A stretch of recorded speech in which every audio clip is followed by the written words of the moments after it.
Bien, a ver, hay más incorporándose a la reunión.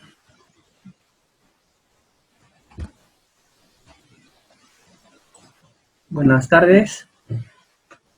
Iniciamos el seminario desde ahora. Bien, este es el segundo día del seminario virtual estructural gratuito que la STICA Virtual Training Center, tu centro de formación en ingeniería civil, va impartiendo, ¿no? De alguna manera para poder insertar a todos los interesados, ¿no? En el mundo de la ingeniería estructural. Este día toca la introducción a la resistencia de materiales.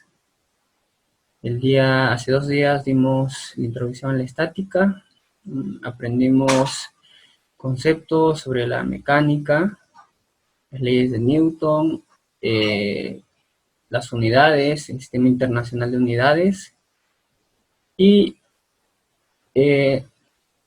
los procedimientos correctos que uno debería, ¿no?, hacer en un cálculo, ¿no? En este caso para el curso de estática, y no solo para estática, habíamos dicho que también, ¿no?, es muy usual, ¿no?, en todos los cálculos e ingeniería estructural. Muy bien, ya me parece que son todos. Bien, empezamos entonces. Buenas tardes, las disculpas del caso, este seminario debió haber empezado a las 4. Sin embargo, tuve problemas con la conexión. Bien. Este es el segundo día, ¿no?, del seminario estructural virtual. De parte de Elástica Virtual, le reciba la cordial bienvenida y iniciamos. Presentamos el curso virtual de resistencia de materiales, teoría y práctica.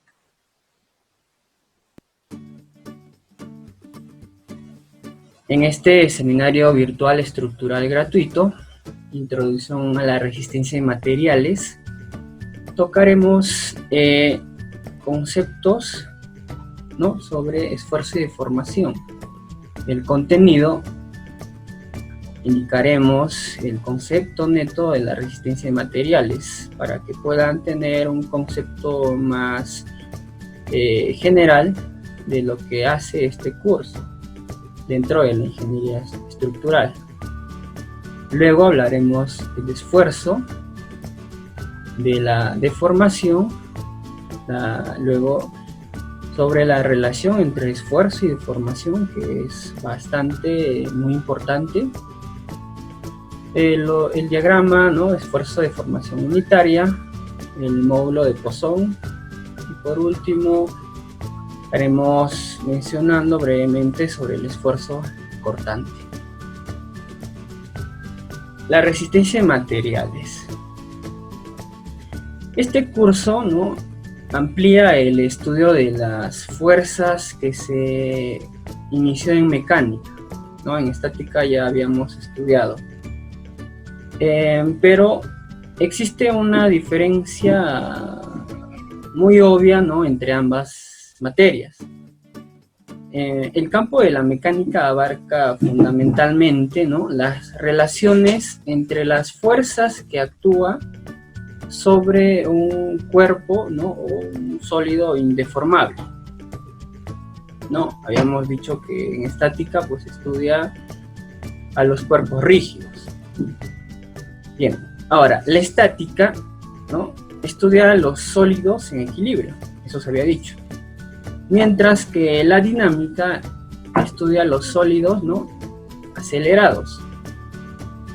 Bien, aunque se puede establecer, ¿no?, un equilibrio dinámico, ¿no?, mediante una introducción de las fuerzas de inercia. Eso se ve en un curso, ¿no?, intensivo de dinámica. A diferencia, ¿no?, de la mecánica, la resistencia de materiales estudia y establece las relaciones entre las cargas exteriores aplicadas y sus efectos en el interior de los cuerpos. Además,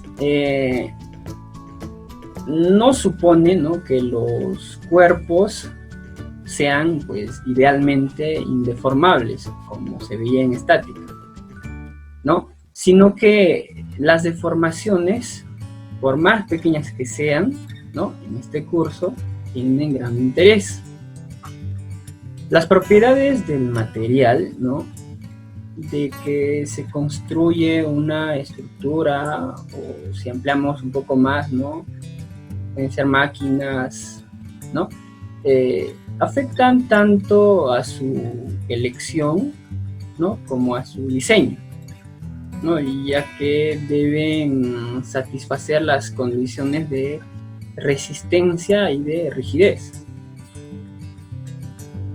Bien, entonces las diferencias entre la mecánica de los cuerpos rígidos, ¿no?, y la resistencia de materiales se pueden poner, ¿no?, puede ser más explicativo, ¿no?, con esta pequeña imagen, ¿no?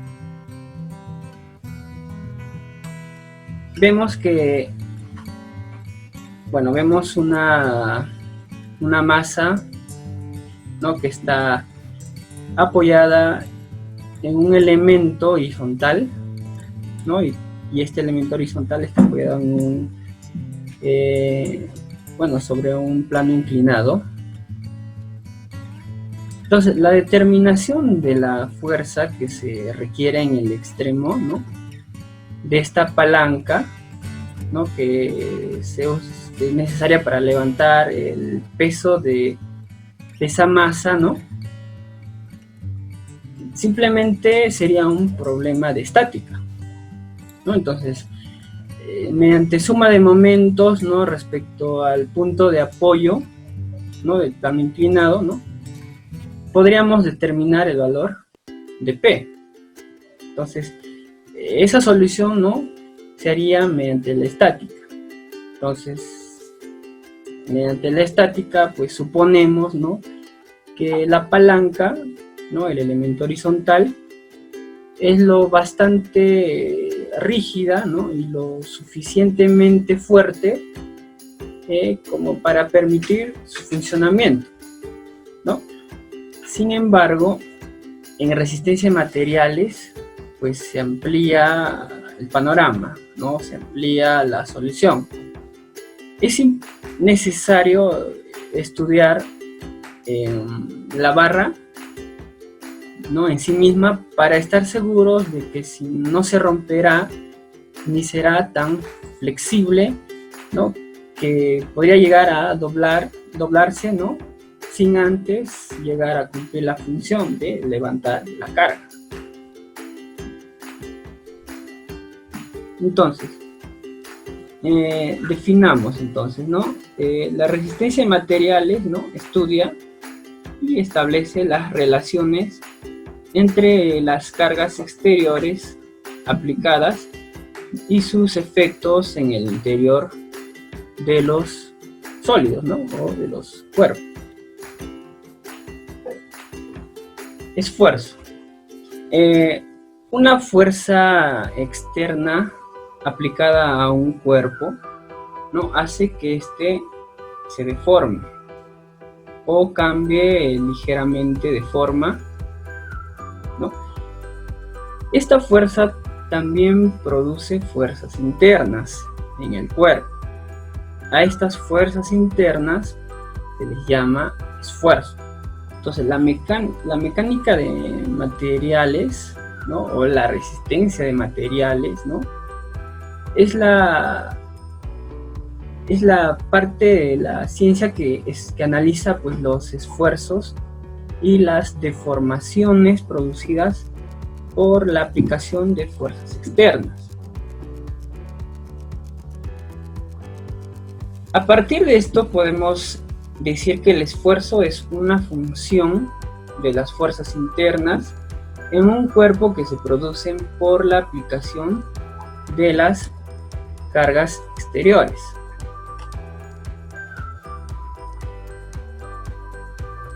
Entonces, la resistencia de materiales, ¿no?, es un estudio de la magnitud y distribución de estas fuerzas internas que ya hemos definido como esfuerzos. No, para entender entonces la composición y distribución de las fuerzas internas, ¿no? Podemos considerar, por ejemplo, esta barra simple, ¿no? El cual vemos que está sujeta a una fuerza axial, ¿no? P en cada extremo. Entonces supongamos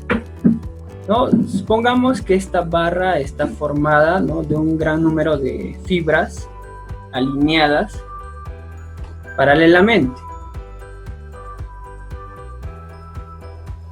Entonces, si se hace un corte, ¿no?, en la barra, se obtiene, ¿no?, pues este diagrama de cuerpo libre.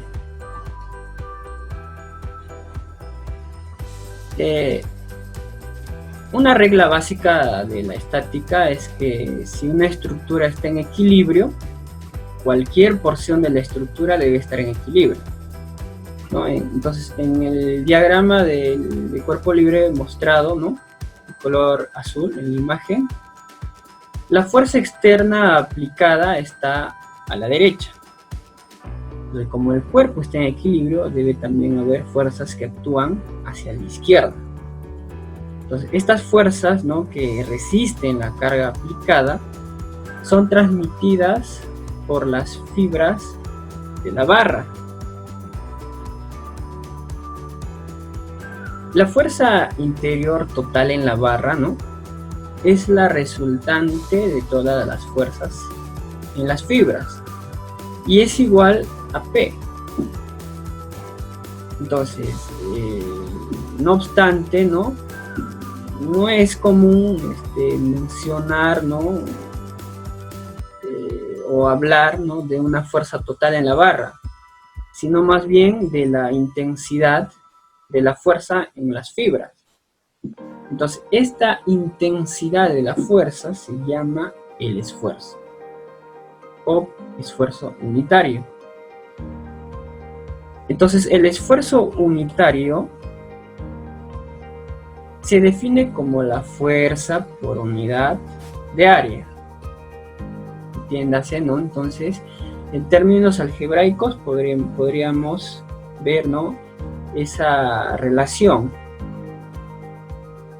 Entonces, vemos que sigma, ¿no?, que representa el esfuerzo, va a ser igual a la división de la carga aplicada entre el área donde está siendo aplicada esta carga o esta fuerza.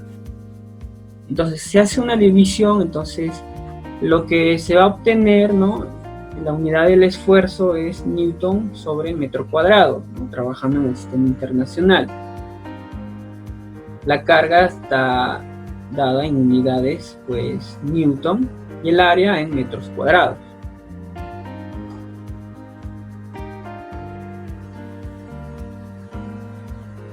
Por ejemplo, ¿no?, si suponemos que la fuerza exterior P es de 10.000 newtons y el área total en la barra sería de 2 metros cuadrados, entonces obtendríamos un esfuerzo, ¿no?, unitario de 5.000 newtons por cada metro cuadrado, ¿no? Entonces, es decir, cada fibrilla por cada metro cuadrado aplicado tendría el valor de 5.000 newtons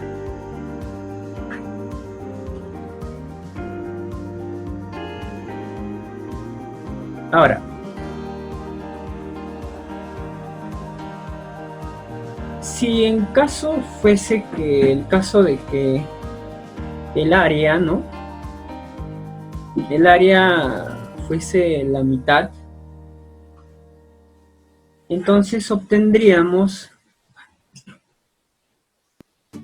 un esfuerzo, ¿no?, de 20.000 newtons por cada metro cuadrado. A ver, ahí cometí un error, debería ser 20.000. Entonces, lo que significa, ¿no? La idea, ¿no? Esto significa que cada fibra del segundo ejemplo soportaría una carga 4 veces mayor, ¿no? Que el primer ejemplo, ¿no? Entonces, la intensidad del esfuerzo, ¿no? En el segundo ejemplo, ¿no? Cuando el área fuese la mitad que del primer ejemplo, es entonces 4 veces, ¿no? El esfuerzo sería 4 veces, ¿no? El del primer caso. Entonces, la idea es clara, ¿no? La idea del esfuerzo. Vamos a ver un ejemplo.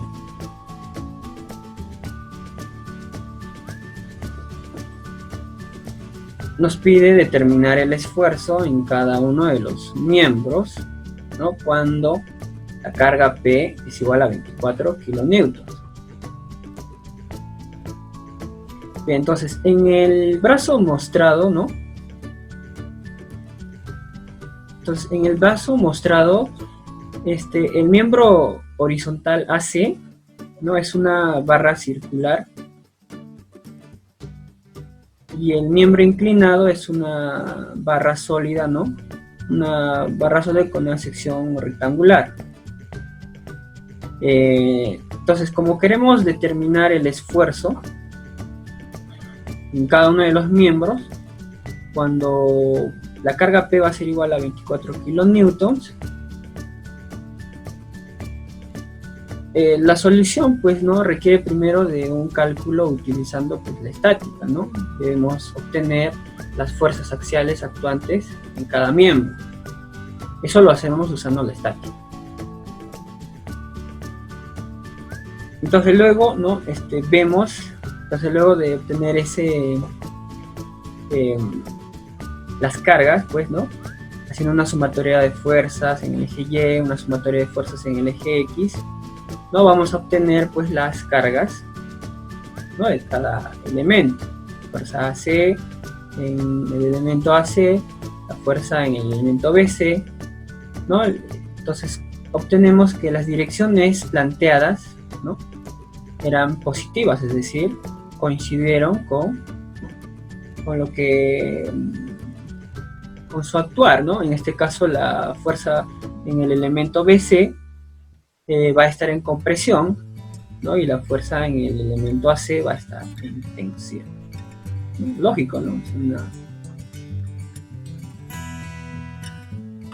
Luego, entonces, descomponemos, ¿no? Bien, entonces tenemos que calculamos el área, ¿no? De cada sección transversal, ¿no? De cada miembro. El miembro AC indicábamos que era un elemento circular. Entonces el área es pi radio al cuadrado, ¿no? Sin embargo, ¿no? El cálculo sería pi diámetro al cuadrado entre 4, ¿no?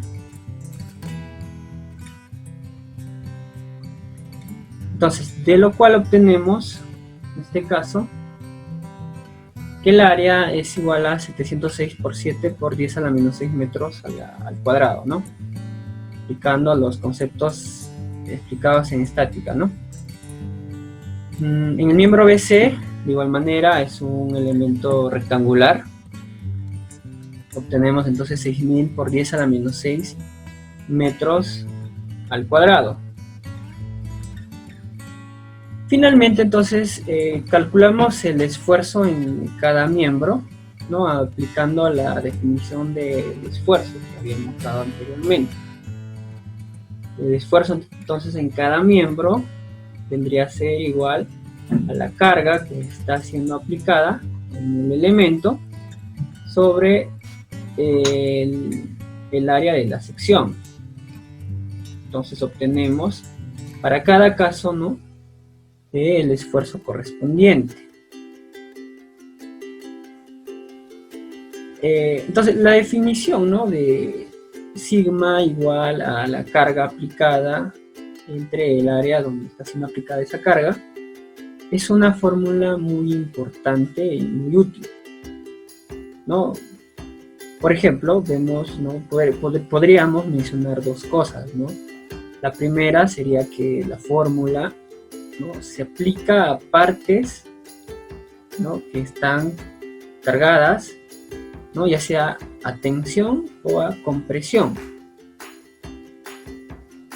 Y lo segundo que podríamos decir es que, y es la más importante, ¿no?, es que las cargas deben aplicarse a través del centroide de la sección transversal, ¿no?, y deben coincidir con el eje.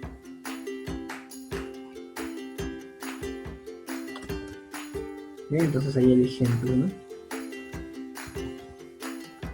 La deformación. En este caso, ¿no?, vamos a considerar una barra sujeta a una carga axial, ¿no? En este caso, esta carga va a tensionar a la barra, ¿no? Va a tener una magnitud igual a P.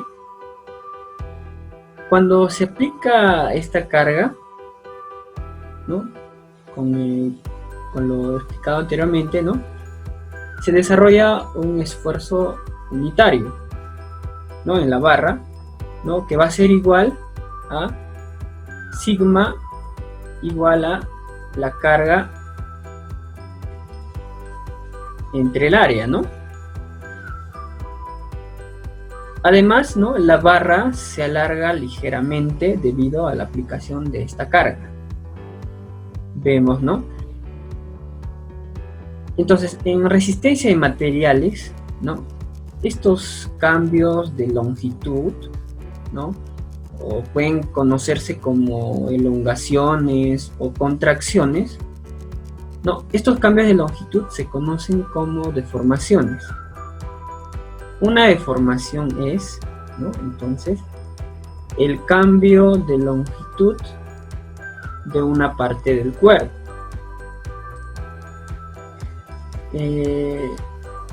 Muy aparte, entonces, también debemos definir, ¿no?, conceptos como deformación total y deformación unitaria, que es muy necesaria, ¿no?, para este curso. Entonces, la deformación total es el cambio total de longitud del miembro, ¿no? Entonces, en la imagen, ¿no?, viene dado por delta. La deformación unitaria, por su lado, ¿no?, se define como el cambio de longitud por unidad de longitud. Entonces es una, digamos, es una cantidad adimensional, ¿no? Entonces la deformación unitaria está dada por esa relación, ¿no?, donde vemos que la deformación unitaria va a estar dada en metros sobre metros, utilizando el sistema internacional. La deformación total, ¿no?, va a estar dada en metros. La longitud original del miembro también en metros. Entonces vamos a verlo con un ejemplo, ¿no?, para entenderlo mejor. El ejemplo dice: la longitud original de la barra es L y es igual a 2 metros. La deformación total, ¿no?, debida a la aplicación de la carga P es de 0.4 milímetros. Calcule usted la deformación unitaria de la barra. Antes de seguir, entonces, vemos que una deformación siempre va a ser producida por la aplicación de una carga externa. Si no existe carga externa, pues no hay deformación, ¿no?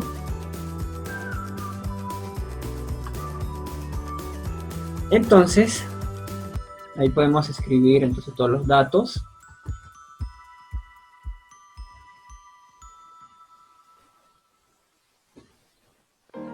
Tenemos entonces convirtiendo, ¿no?, 0.4 milímetros a metros. Vemos acá. la longitud 2 metros. Entonces, la deformación unitaria vendría dado por este número, ¿no? Decimal, muy pequeño. Entonces, aplicando a los conceptos anteriores, ¿no? Podríamos presentarlo como 200 por 10 a la menos 6 metros sobre metros. Eso sería la deformación, entonces, unitaria.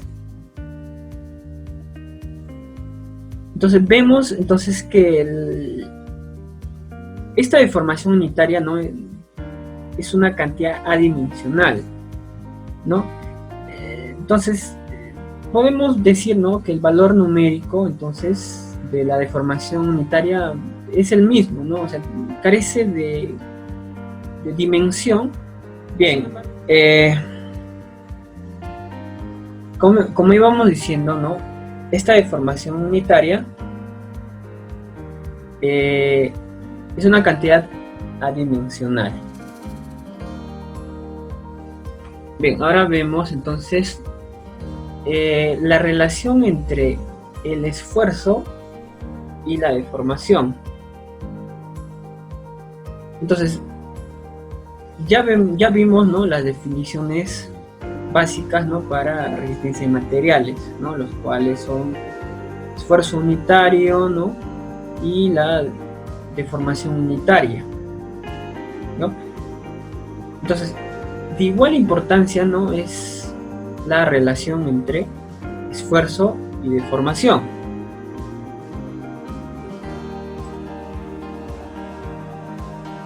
En el siglo XVII, ¿no? 1658, Robert Hooke publicó un artículo en el que estableció, ¿no? Que el esfuerzo era directamente proporcional a la deformación unitaria. Este hecho se conoce como ley de Hooke.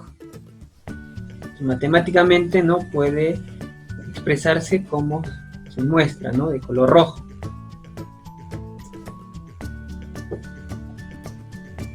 Entonces esto significa, ¿no? Por ejemplo, ¿no? Si tenemos una barra, ¿no? Que está sujeta a una carga de tensión, apoyándonos, teniendo el contexto del ejemplo anterior, ¿no? La carga de tensión de 100 newtons, ¿no? Se alargará una cierta cantidad, y si se carga, ¿no? Si esa carga la incrementamos al doble, ese alargamiento va a duplicarse. Entonces, esa relación, ¿no? Directamente proporcional, pues la da la ley de Hooke.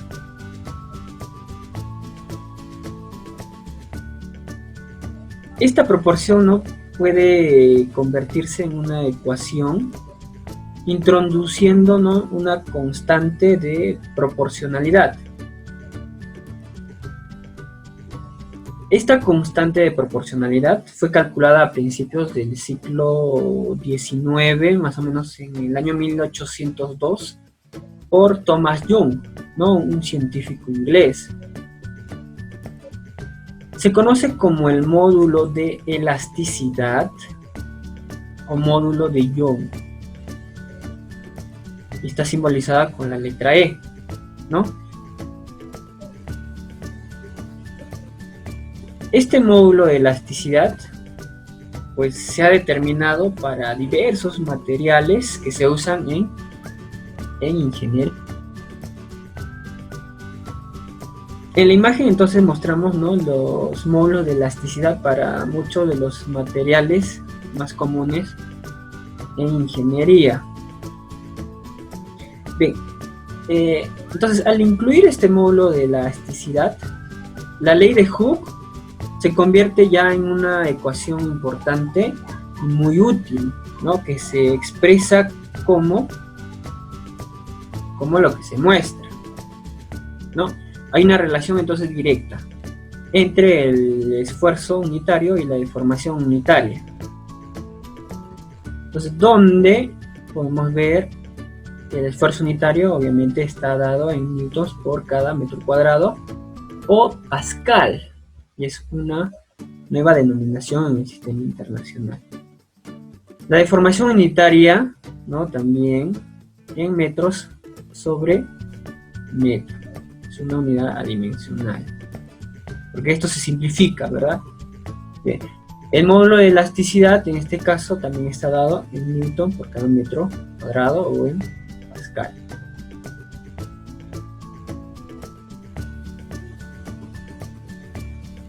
Tenemos un ejemplo entonces, para poder entenderlo mejor.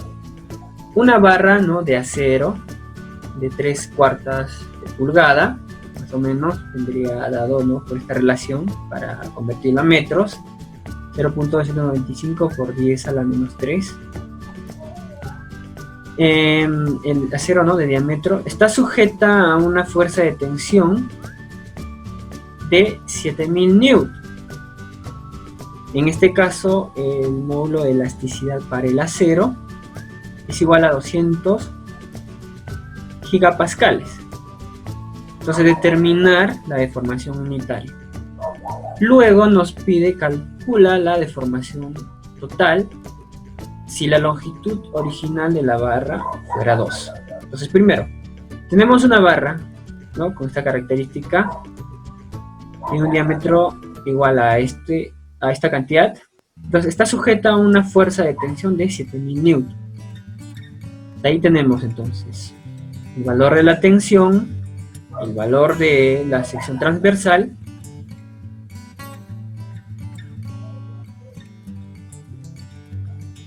entonces podemos obtener el esfuerzo actuante, ¿no?, al aplicar esa carga, y obtenemos 1.02 gigapascales. Ahora, usamos la relación, ¿no?, entre esfuerzo y deformación. Primero usamos pues el concepto de esfuerzo unitario. Tuvimos el esfuerzo. Fíjense que es necesario, pues, ¿no?, debemos utilizar acá en la relación entre esfuerzo y deformación, pues, el valor del esfuerzo unitario. Ese esfuerzo unitario pues, lo hemos calculado, lo tenemos. Ahora hacemos uso pues de la relación entre esfuerzo y deformación. Para ello nos dan el valor del módulo de elasticidad. Bien, entonces reemplazando tendríamos entonces, ambos están en la misma unidad, por eso hay que tener bien claro. Entonces el esfuerzo unitario vendría dado entonces por esta parte, ¿no? La segunda parte de este ejemplo nos solicita calcular la deformación total. Deformación total, a ver, retrocedamos. La deformación total. Bien, acá estamos, deformación. Deformación total, entonces tiene, por su parte, ¿no?, tiene, o está relacionada por, valga la redundancia, por esta relación.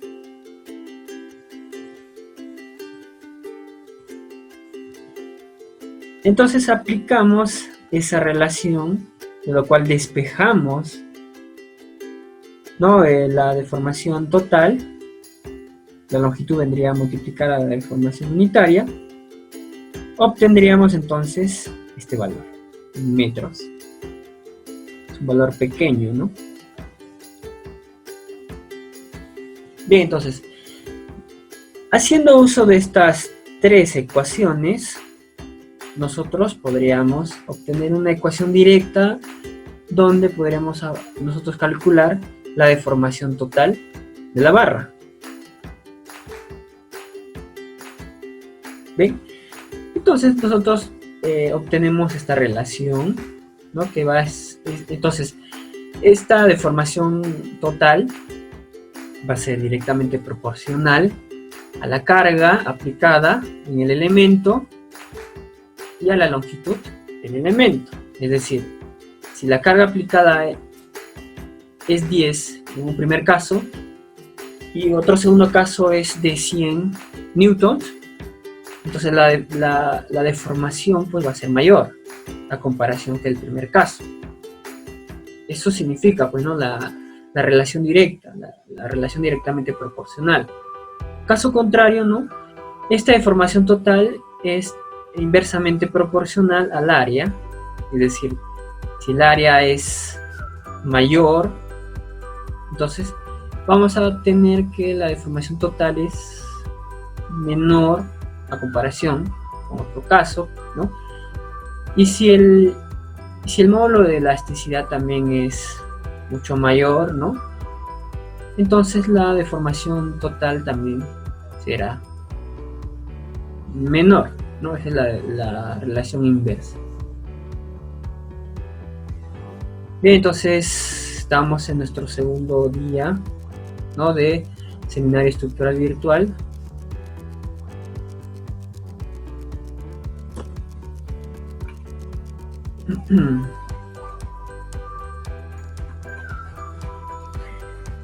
Entonces, llegamos al punto más importante, creo yo, ¿no? Que es el estudio del diagrama de esfuerzo y deformación unitaria, ¿no? Entonces, cuando se elige un material para un edificio, uno, debemos conocer sus propiedades. Dos, también debemos conocer la capacidad para soportar esfuerzos de cada material. Entonces, estas diversas propiedades mecánicas, ¿no? Que se le asigna a un material, se determinan mediante una serie de pruebas de laboratorio. En esta parte entonces estudiaremos en forma general, ¿no? Los resultados de los diagramas esfuerzo-deformación unitaria obtenidas a partir de ensayos a tensión, ¿no? Los ejemplos anteriores, ¿no? Hemos visto, ¿no? Elementos donde se aplicaban esfuerzos axiales, donde se veía fuerzas, ¿no? Que jalaban al material. Entonces estamos hablando, pues, de ensayos a tensión, porque jalan, estiran, pues, ¿no? Al material. Entonces es necesario esto, ya que gracias a esto podemos explicar, pues, algunas definiciones importantes y algunas propiedades de los materiales que son útiles, pues, en el desarrollo tanto del curso y para que pueda, pues, para que se pueda entender, ¿no? Entonces, un ensayo a tensión para un material, describiéndolo sencillamente, ¿no? Podemos poner o colocar una varilla. Entonces, un ensayo a tensión, ¿no? Para un material puede describirse, ¿no? Colocando una varilla redonda de diámetro conocido, eso debe ser dato, ¿no? En una máquina de ensayo universal como la que se muestra en la imagen, ¿no? Entonces, esta máquina de ensayo no ejerce una fuerza sobre esta probeta, ¿no? Que puede medirse en cualquier tiempo durante el ensayo. ¿Bien? Es una descripción solamente de cómo es la máquina de ensayo, ¿no? Cómo es el uso de la máquina de ensayo. Entonces, se puede también, ¿no? Adherir a la probeta un extensómetro, ¿no? Que es un instrumento, pues, para medir cambio de longitud con exactitud, ¿no? Entonces, después, ¿no? Se aplica a la probeta una carga de tensión que se va incrementando lentamente hasta que se presenta la fractura. A ciertos intervalos, ¿no? Durante el ensayo se hacen medidas simultáneas de la carga y la deformación. Entonces, a partir de estos datos se traza una gráfica de esfuerzos contra deformaciones unitarias. y ahí vemos pues la imagen, ¿no? Color azul, ¿no? Celeste. Entonces, al construir esta gráfica, ¿no? Trazamos los valores del esfuerzo unitario, ¿no? La carga entre el área, pues, ¿no? Y los ubicamos en las ordenadas, en el eje Y. Y los valores correspondientes pues, de las deformaciones unitarias, ¿no? Los colocamos pues en el eje X. Entonces el resultado es una gráfica similar a la que tendría pues el acero. Esta es una gráfica que se asemeja al comportamiento del acero.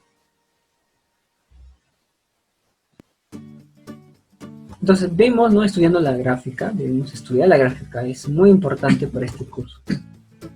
Entonces vemos que la curva empieza en el origen, 0, ¿no? En el origen. Y continúa como una línea recta hasta que llega a este punto, ¿no? El límite de proporcionalidad o sigma L, ¿no? Entonces, más adelante entonces se encuentra el punto, en este caso punto sigma Y o el punto Y, donde la curva disminuye su pendiente, no se hace un poco más horizontal e incluso puede bajar ligeramente. Entonces después de continuar aproximadamente, ¿no? Vemos que tiende a ser horizontal, ¿no? Una cierta distancia. Entonces la curva tiende otra vez, ¿no? A subir, ¿no? Hasta un punto máximo y luego decrece hasta alcanzar pues, ¿no? El punto donde ocurre la fractura. Entonces en la imagen, ¿no? Ahí vemos, ¿no? Los nombres a cada punto, ¿no? Ahí vemos el límite de proporcionalidad del material, ¿no? Entonces lo cual indica que para un esfuerzo mayor que el esfuerzo en el límite de proporcionalidad, es decir, un esfuerzo que esté por debajo que sea mayor, ¿no? Que este punto ya no cumple la ley de Hooke. Es muy importante notar que cualquiera de las fórmulas que hemos dado, ¿no? Que se van a dar, solamente son válidas cuando el esfuerzo unitario en el material es menor que el esfuerzo en el límite de proporcionalidad. Si los esfuerzos exceden este valor, el esfuerzo ya no es proporcional a la deformación unitaria. Y entonces las fórmulas pues no, ya no son válidas. Bueno. Entonces, justamente, ¿no? Después del límite de proporcionalidad, la curva pues disminuye su pendiente. Y el material se deforma con muy poco o ningún aumento de la carga. El material fluye o se deforma plásticamente en este punto. El esfuerzo, ¿no? Para el cual comienza esta fluencia se llama el esfuerzo en el punto de fluencia. Puede notarse que el límite de proporcionalidad y el punto de fluencia están muy próximos, ¿no? Vemos ahí entonces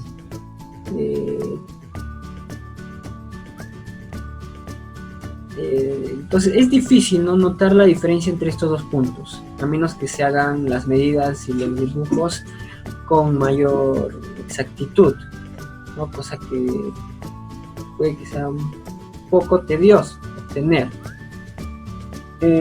Entonces, posteriormente la curva incrementa su pendiente y alcanza un valor máximo,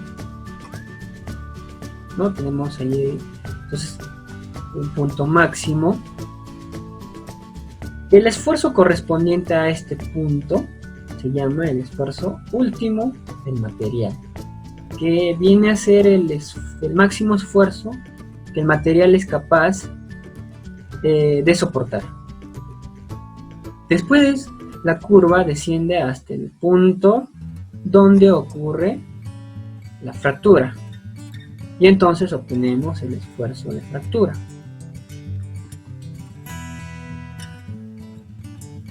Entonces, si se observa cuidadosamente, ¿no?, vemos que la probeta durante el experimento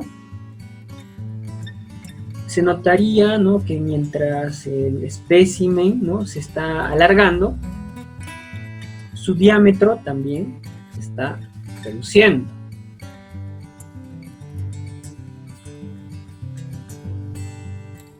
Después de que se alcanza el esfuerzo último, ¿no?, el pico más alto de la gráfica, y justamente antes de la fractura, el espécimen forma un cuello o acinturamiento, ¿no?, en el lugar de la fractura, llamado como estricción. Entonces, el esfuerzo real, ¿no?, en este punto es considerablemente mayor que el valor, ¿no?, mostrado en la curva. Entonces vemos, ¿no?, entonces en la figura, ¿no?, vemos entonces la probeta pues antes y después de la falla. Vemos el fenómeno de la estricción. Volvamos nuevamente a la gráfica. El intervalo elástico, ahí lo vemos, la región elástica de un material. Entonces es el intervalo de esfuerzos, ¿no?, dentro del cual el material permanece elástico. Es decir, regresa a su forma original después de descargarlo. En el intervalo, ¿no?, en este intervalo, los esfuerzos son menores del punto de fluencia. Ahí lo vemos, ¿no? Si nosotros trazamos rectas, no líneas paralelas al eje Y, vemos que esta región elástica solamente llega hasta el límite de fluencia. Entonces, cuando los esfuerzos exceden el punto de fluencia, tiene lugar, ¿no?, a un flujo ya plástico, ¿no?, un comportamiento ya plástico. Es decir, o sea, el material nunca vuelve a recuperar su forma original, eso quiere decir su estado plástico. Entonces este intervalo, ¿no?, pues podríamos denominarlo como intervalo plástico. Este diagrama, ¿no?, de esfuerzo de formación unitaria indica también la rigidez de un material. Entonces podemos ver, ¿no?, la porción recta, ¿no?, de la curva en el diagrama. Se encuentra que la pendiente de la recta, o sea, hablamos de este punto,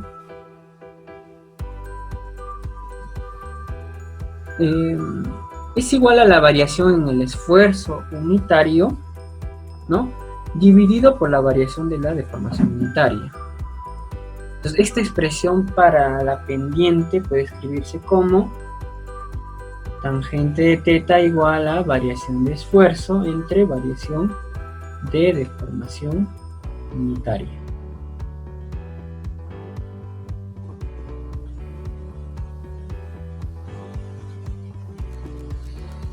Entonces, esto es también la definición del módulo de elasticidad, ¿no?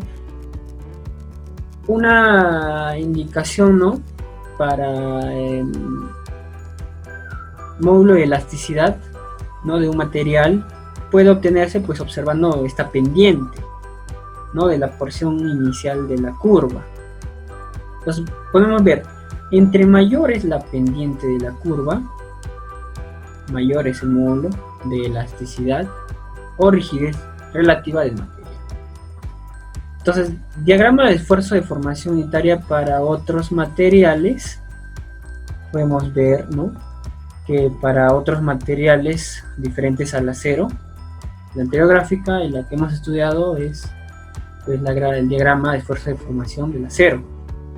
Entonces, para otros materiales, ¿no?, pueden trazarse pues diagramas, ¿no?, esfuerzo de formación unitaria de la manera pues, ¿no?, de una manera semejante pues, ¿no?, a la que hemos explicado, ¿no?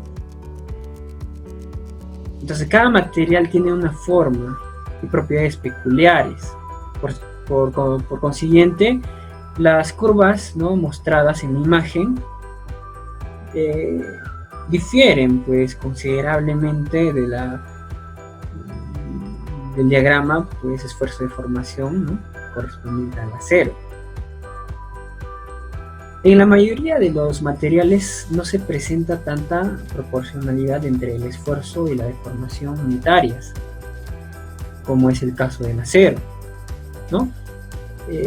Sin embargo, ¿no?, esta falta de proporcionalidad no causa problemas, ¿no?, en los casos usuales de análisis y diseño, ¿no?, ya que estos diagramas, pues, de la mayoría de los materiales estructurales más comunes son casi en forma de línea recta, ¿no?, hasta alcanzar los esfuerzos que normalmente se usan en el diseño. Bueno, el objetivo de este seminario es pues entender de manera general la gráfica, ¿no?, y su comportamiento, los puntos importantes de este diagrama.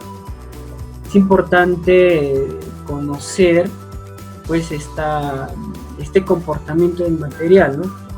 Y justamente el comportamiento de todos los materiales lo podemos estudiar pues, mediante diagramas de esfuerzo de formación unitaria. Bien, correcto. Entonces en la imagen del lado izquierdo pues vemos pues los diagramas, ¿no?, de esfuerzo de formación unitaria para distintos materiales. En la imagen de derecha pues, podemos decir, ¿no?, que existen pues características, comportamiento dúctil o frágil de un material. Entonces, estos se pueden reconocer justamente en un diagrama de esfuerzo de formación unitaria. Un material dúctil, ¿no?, tal es el caso pues, del acero estructural, o el aluminio, o el latón, exhiben pues un amplio intervalo de deformación en el intervalo plástico antes de la fractura. Entonces vemos ¿no?, el segmento que va de A hacia B, ¿no?, ilustra pues, justamente este tipo de comportamiento. Entonces, por otro lado, vemos pues, un material frágil, ¿no?, tal como puede ser el hierro o el vidrio, ¿no?, el hierro. Entonces, estos se romperán sin ninguna o muy pequeña deformación plástica. El segmento que va de C a D, ¿no?, en la figura, pues indica este comportamiento, ¿no?, de un material frágil. Entonces, después de todo esto podemos pues definir que el módulo de elasticidad es la pendiente del diagrama esfuerzo de formación unitaria. El módulo de Poisson, así acercándonos a la parte final, ¿no? Entonces vemos, ¿no?, siempre que un cuerpo se somete a la acción de una fuerza, se deformará en la dirección de esa fuerza. ¿no? Ya hemos visto estos casos, ¿no? Sin embargo, siempre que se producen deformaciones en la dirección de la fuerza aplicada, también se producen deformaciones laterales. En la imagen podemos ver, ¿no?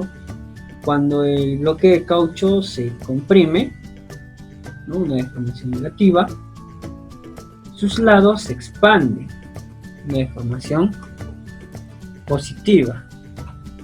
Entonces la razón de estas deformaciones permanece constante. Las deformaciones laterales que se producen tienen una relación constante con las deformaciones axiales. Ahí viene pues el módulo de Poisson. Mientras que el material se mantenga dentro del rasgo elástico de esfuerzo. Esta relación es constante. Esta aclaración. Entonces vemos la relación de Poisson. Está definido como deformación lateral dividido entre deformación axial. Entonces el módulo de Poisson, ¿no? Quien expresó este concepto en 1828. Entonces, en general, ¿no? Este módulo, pues, para la mayoría de los materiales, está comprendido entre 0.25 y 0.35. El módulo de Poisson para el acero estructural es aproximadamente 0.25. Bien, solo podemos decir ¿no? Podemos definir esa forma de Poisson, ¿no? Entonces tenemos el esfuerzo cortante, ¿no? Los esfuerzos cortantes, ¿no? Se producen en un cuerpo cuando las fuerzas aplicadas tienden a hacer que una parte pues del cuerpo, ¿no? Se corte o se deslice con respecto a la otra, ¿no? Ahí vemos la imagen, pues, ¿no? Entonces podemos ilustrar un método de cómo se pueden producir los esfuerzos cortantes.